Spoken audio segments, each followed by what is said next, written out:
What's up, guys? Welcome back to another episode of Spark the Fire. I'm your host, Landon Rhodes, and today is a much different episode, a special episode. We are at Barry Law Firm, as you can see from the backdrop behind me. Shout out to John Barry Jr. for allowing me this opportunity. I'm sitting down here with Daniel Alarik, founder of Grunt Style clothing and several other brands after that as well. But I will let him get into that. But first of all, just wanted to say a huge shout out to Barry Law Firm for making this happen and giving us an opportunity for us to sit down. I know you were in town, you guys were having some meetings, and I really appreciate that. So, well, thanks for having me. Yes, and I want to start off, say both of you, John's in the back right now too. Thank you guys for your service, for what you've done for our country, and for also paving the way for entrepreneurs and entrepreneur veterans and showing them what's possible. I think that's a really cool thing that you've done, and let's get right into it because I know we got time constraints here. So let's hear the origin story of Daniel Alarik. I was born outside LA, grew up outside Chicago, and I sucked in school. I just didn't care for it, you know. So one day a recruiter called me and he's like, "Hey, you thought about joining the service?" And I'm like, "Nope." He's like, "How about now?" I'm like, "Okay." I didn't want to go to college. My big deal is, if you go to college, you then get a job, work for somebody else, and then die. I'm like, I want to do something bigger than that. And I'd never thought about the military before, and so joined the military in 2000 and did that for a number of years. I was did a couple deployments, was a drill sergeant, and that's when I started my first company, Grunt Style, and now I'm here. Yeah, so Grunt Style, you had a long history in the military, long career there, and then you get out of the military and you start this company. And the headlines that everybody's been reading is from 1,200 to over 100 million. $1,200, that's all you started this company with. So I got to hear that story. So I didn't set out to start a company. What it was is I was down in Fort Benning, Georgia, and I left my wife in Chicago pregnant. Right after we got married, she got pregnant, and I got called back to duty for drill sergeant duty down at Fort Benning, Georgia. And I did that for a number of years. So I missed all her pregnancy, nearly the first year of my child. And the Army asked me to stay down for another year, and called my wife, and she did not find that to be a positive experience. So she's like, "You need to start thinking about coming back home." And that left me with, a big problem. Two problems, really. The first problem was I didn't know what an infantry drill sergeant can do in Chicagoland. I mean, there's not a whole lot of job opportunities. The second problem is, so I didn't know how to provide for my family. The second problem was I didn't really want to leave the military. I loved the culture, pride, patriotism, mission focus, esprit de corps, just the camaraderie. And, I was sitting on the range one day and I was thinking, I'm like, what if I combine my problems into one solution? So because I'm willing to bet I'm not the only one that has been separating from the military that feels like I do, that still want to keep that connection to that culture, pride and patriotism. So best way you show off your pride is put it on your back. So that's when I had $1,200, made a bunch of t-shirts, threw them back in my car, and I just drove around the country for the next 2-3 years selling anywhere I can go. I was at flea markets, events, MMA events, military. I went to a couple concerts, cheap ones because I couldn't afford big ones. Anywhere I could sell. I tried everything.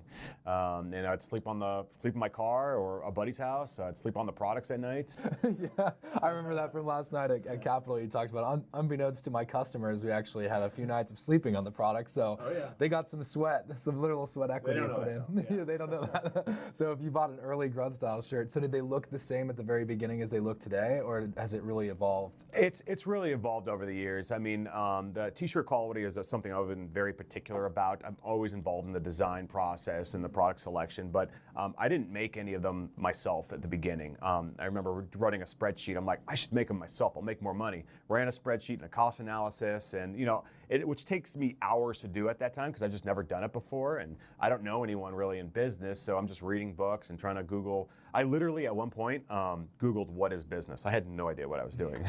Didn't give me any good results, by the way. Okay, so a guy that has built a $100 million plus revenue business Googled at one time, what is business? Yes, that's absolutely true. Google definitely knows that at some point. I'm sure it's in some record. Back to the history. Yeah, they're like, yeah, that's true.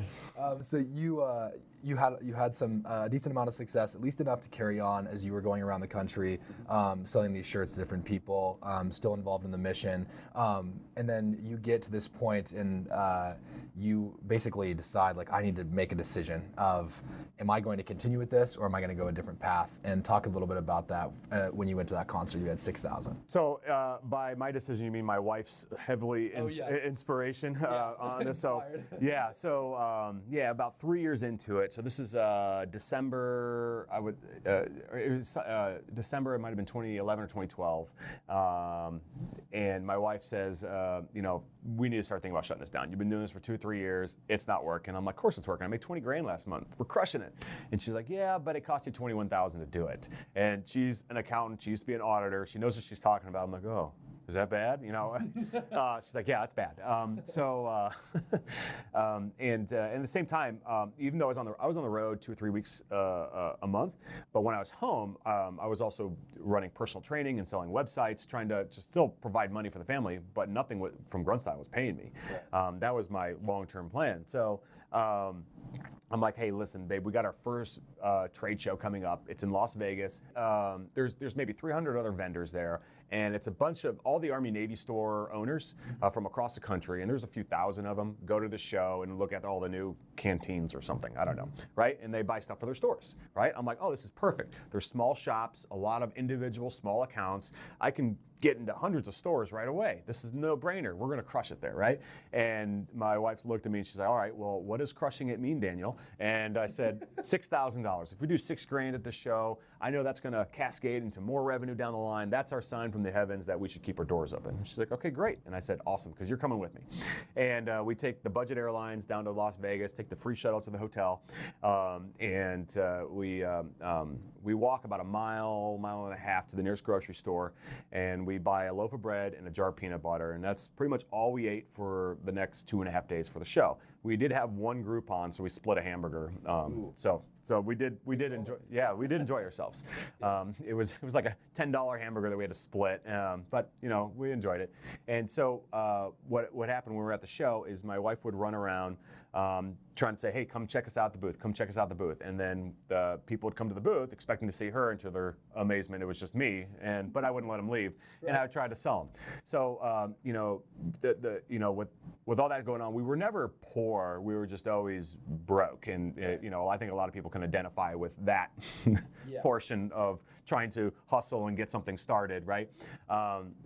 So at the end of the event, we're back on the airplane. She passes out because she's exhausted, and I'm tallying up all the receipts, waiting for that big sign from the heavens. And I'm like, all right, I know I needed 6,000. 6,000 was the number, but I'm like, man, I got a good feeling about it. It's going to be 8,000. No, probably 9, maybe 10, 12,000. Is the sign like doubled? I'm like, this is the confirmation I needed. Yeah. I'm like, thank goodness, this is going to be a relief. Finished tallying it up, and it was $6,200. It was just enough to be really disappointed about keeping our doors open. And I'm like, man, why is this so hard? I couldn't possibly work harder to get this going, and I'm barely making it all the time. And this is going on for 3 years. And so that's the moment I pulled out a yellow legal pad and just drew a line down the center of the page. Now, on one side, I wrote down everyone I knew in business. Now, I didn't know any of them personally. I just knew of them. And I wrote down their names, who was more successful than me, which is everyone. And then on the other side, I wrote down what they were doing that I wasn't. For example, again, this is 2012. This guy is posting on Facebook, twice a day. I'm doing it once a week. Well, that's free. I can do that. I don't know why he's doing it, but he's more successful, so I'm just going to copy him.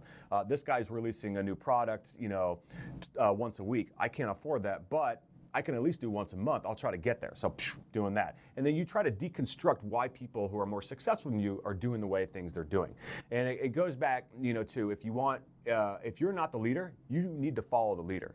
And yeah, you know what? Take down your ego a few notches, because if you're not in front, there's a reason for that. Right. And there's a reason why someone else is in front, okay? And it doesn't mean you need to chase after them and try to attack them, but you do need to watch what they're doing. If you're in the gym and someone's crushing it with 100 push-ups in a single sitting, right? And you can barely scratch out 4, you should probably be going towards their workout plan. Sure, you can't do it all today, but if you keep at it, you can get there pretty soon. As soon as you do that, you go to the next milestone. And ask them, right? Oh, absolutely. And not be afraid to ask them, like, what did you do to get there? Absolutely. And so did you actively reach out to those people that you looked up to, or did you just like found what they were doing online and you're like, I'm going to mimic this?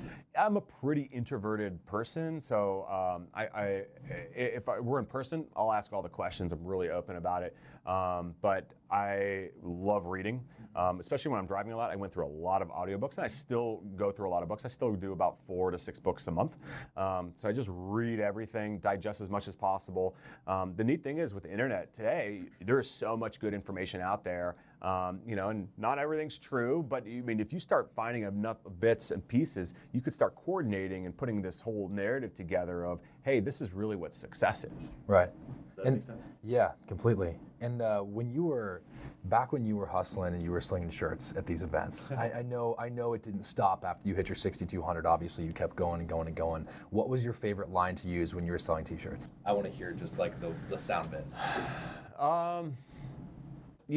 That was something I always A/B tested, so I never had like the one line, because you always try to listen to and feel a crowd. Yeah. And I'm sure you do the same thing, because you have to be a little bit different depending on who's in front of you. Exactly. So if I'm at a military base, I am playing to that audience, right? They need to know that I'm like them. Hey, listen, I'm a vet, I served, I'm just like you. This is why I did it.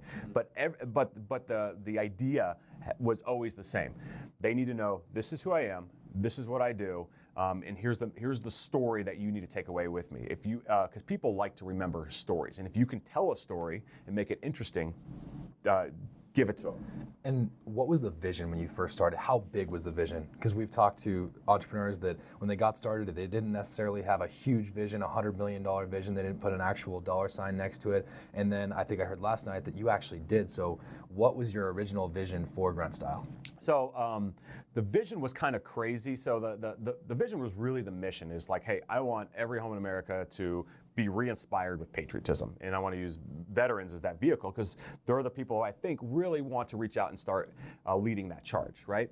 But to quantify it, I remember sitting on the range and I said, man, someday I think this can do $200 million in total sales, and so big I'll be selling at Macy's. Because like Macy's to me at the time was like the store you go in once a year to buy something nice for your wife, a nice sweater. But the neat thing was, 2 years ago we hit that goal. I mean, we were well over 200 million in total sales, and we were about 350 now or so in total sales. That's not annual, and we were selling at Macy's during Christmas time down in San Antonio. Now it's obviously not a good fit for our brand, but it was just one of those things of like, okay, that's that last check off the box. So we didn't make a huge investment in it, but it was just kind of cool.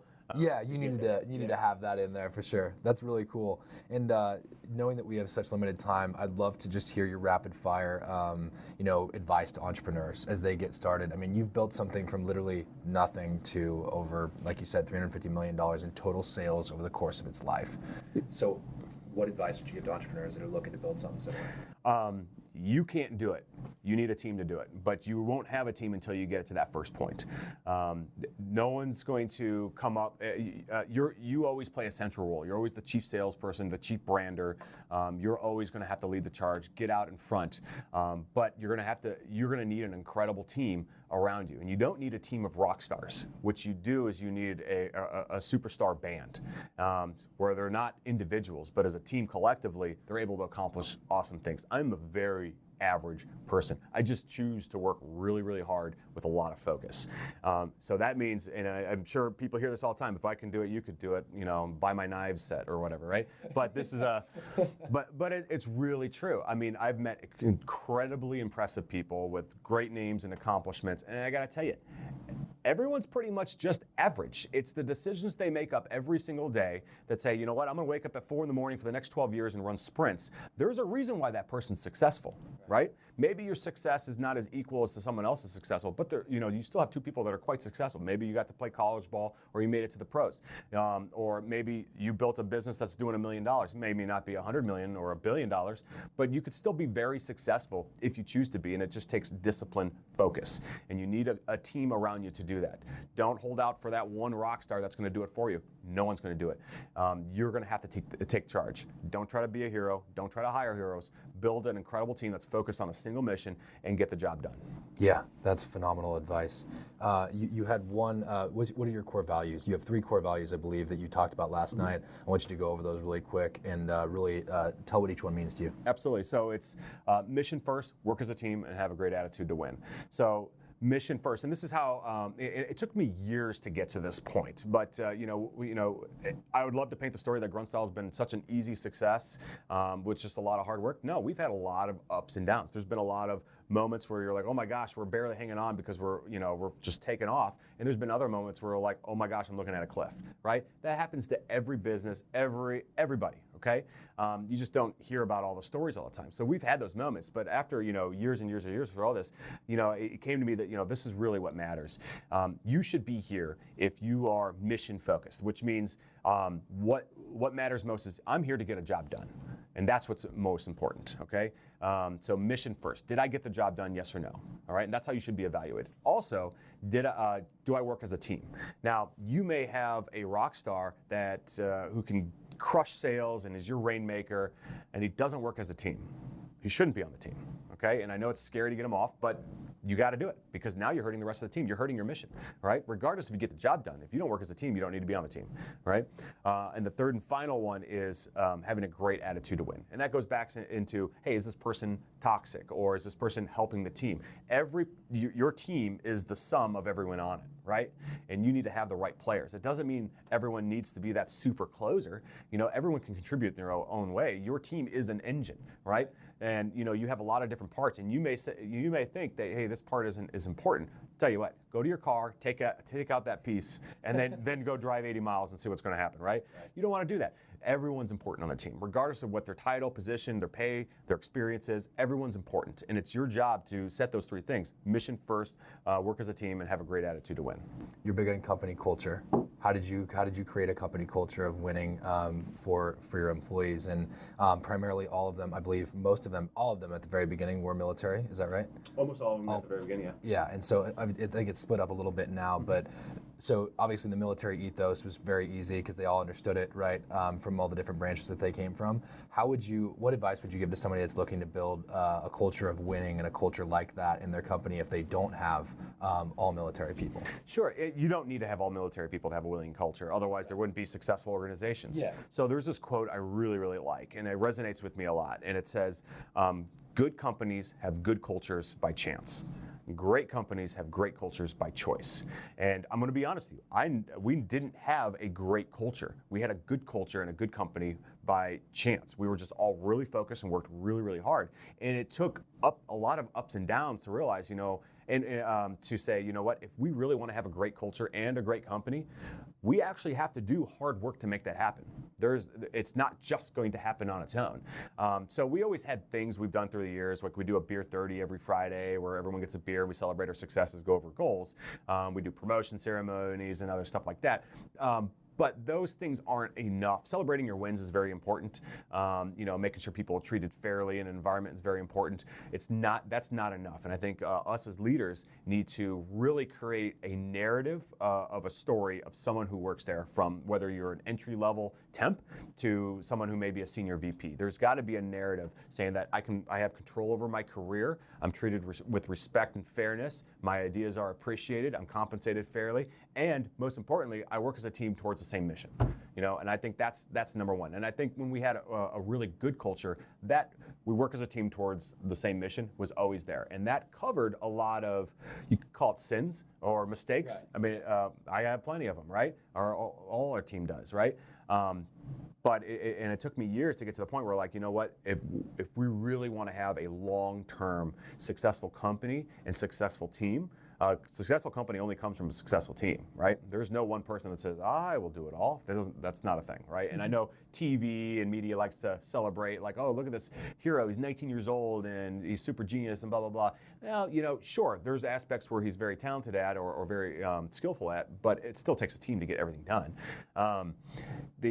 That if we're going to have that great company and we need a great team, and to have a great team, it requires that leader to say, I'm going to build the narrative and I'm going to deliberately create a great culture. Yeah. And that requires a lot of work. And that's something that we're still working on today. I love the fact that you're talking about it being a narrative. It's a journey that you're talking about, so you're building that from the ground up. But think about it, you've heard customer journeys all the time, All right? the time, yeah. Okay. And people spend billions of dollars where's your team journey? that. Where's your team member journey? Yeah. That is just as important. It's underdeveloped. No. We're 2 years in, right? So something I did a little while back is, when I'm starting, it was about a year and a half ago, 2 years ago. I'm like, we need to have a great culture. How do we do that? We have a customer journey. I'm like, let me build a team journey. And it was from somebody who just gets out of the Marine Corps, his entire experience from his interview to all the way till entry level, sleeving T-shirts, all the way until he's the VP of marketing. Even though that narrative is 20 years long, how does he have that respect and appreciation and mission focus to navigate his career to become very successful? That's a great question every CEO should be asking, is how can we create that journey for them? I know we're going to wrap up here. I just want to finish with 2 questions. So what advice would you give to anybody that wants to really grow their social media presence? Because you said how many billions of impressions did you reach? We'll get about maybe 3 billion impressions in social media on a year. 3 billion impressions every year. So you guys are getting that many impressions. What advice would you give to somebody that is doing that? And then lastly, before we finish up, I'd love to hear what's next for you, Daniel. Sure. So for social media, most of it is, there's always tactics, and if I tell you them now, they'll be obsolete by the time you publish this, even if it's this afternoon, right? They change way too fast. But the strategy is always the same. You got to think who's on the other side, right? We're not a radio. You have to engage. It's a conversation. So when someone posts on your page saying, "Hey, great job," or "Love it," or "F you," right? You reply back. Yeah. You do, and if someone says "Love it," just reply back, "You rock, thanks," right? Don't sell them anything. Right. Just say thanks. If someone says "F you," just say, "Awesome, appreciate it." Love it. Yeah, love it. Love it. Be snarky, be funny. Just comment once. The idea is your comment better get more likes than theirs, right? Just to have fun with it, right? The content you creating, putting on there, again, yes, you might be a company or organization and you want to promote your stuff. If you turn your page or your profile into an infomercial, it's boring. Nobody wants to tune into an infomercial, right? Nobody wants to watch OxyClean all day, right? It might be exciting the first time, but I'm not going to watch it for 12. Yeah, right? So you have to create engaging content, and you got to remember your fans, the most important topic to them is themselves. It's not you. Okay, that's everyone. Everyone's favorite topic is themselves, right? And I don't mean that in a very self-centered way, but everyone's perspective of and understanding of the world is from their own eyes, right? So you have to get them involved. So when you're creating content, if they don't say, "F yeah, that's me," you didn't create engaging content. Got it. That's great advice. What's next for you as we wrap up? So I've been working on this project for a little bit. The big idea is I'm very interested in solving the general AI riddle. So I've been spending a few months on that. I've been programming since I was 8. So not since. When I was Grunt Style, I programmed websites, but that's not much programming. So I've been working on that riddle and trying to correlate it, how it works with the human brain, and it's pretty interesting. It's fun. Yeah, I'm sure. I think that's really interesting because people like to just make their assumptions like, oh, he created this apparel company. That's exactly what he was going to do. And then when you said that last night and you started talking a little bit about the details behind that and the wiring of the brain and how it relates to what you're going to be building, that's going to blow people's minds. Again, who knows? Personally, I think I'm about 60% there. I have a few more modules to implement to get it all the way. But the results I've been getting back so far with just the limited modules, the time to learn on interactions and predicting patterns is just really exciting. And I'm doing it all on just a laptop. I don't need a supercomputer for anything yet, so it's really cool. I want to be able to beat, I think it's GTP3, if you're familiar with that, from OpenAI. From OpenAI. Yeah, I might have the letters backwards, but they have a $20-30 million mainframe basically from Microsoft running that. The idea is I want to be able to test my basically AI out using very similar inspectables, but on just a laptop. And so far I've been able to do some of it, so just need a little bit more time. Scrappy though, right? Yeah. Like, I mean, that is like a scrappier or more like basic mentality when approaching that. You didn't put 40 million into a computer. You said like, what can we do with what we have? And I think that's telling of your story before is what can I do with what I have? So if you think about it, it's absolutely possible. Look at your brain is what, 2.5 kilograms maybe, right? And it uses what, 50-60% of your caloric intake, so which is very little compared to just a gaming PC, right? And it's able to outperform at a much slower speed with a lot of parallel processing any computer ever, right? It's able to reason. No computer can reason or pass a verbal reasoning skill test like a first grader. Guys, this is going to wrap it up for another episode of Spark to Fire. Daniel, thank you for coming on today. And thank you again to John Barry in the back of the room. I really appreciate this opportunity and to Barry Law Firm. And that's going to do it for this episode. Keep striking.